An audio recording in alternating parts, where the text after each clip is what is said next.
church afterwards, or helping. One guy said, you know, my goal is I'm going to help this brother get a job, you know, or just different things that happen in terms of some of the myths that I think we have.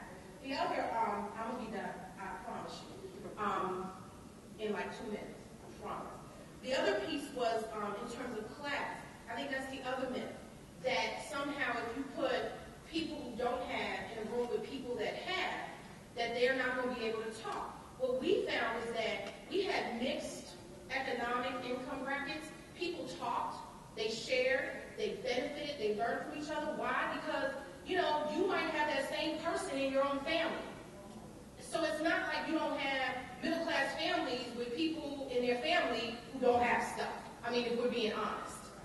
And it's not like you don't have folk who don't have necessarily the income, but they have people in their family who are professionals and in middle-class communities. So when we're honest about it, there was no problem with that in terms of the cross-communication.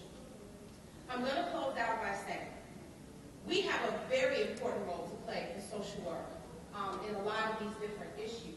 And I've listed, you know, there's a couple of things listed here in terms of just how we, I think, are positioned really to be able to impact the thinking around healthy relationships and healthy marriage education.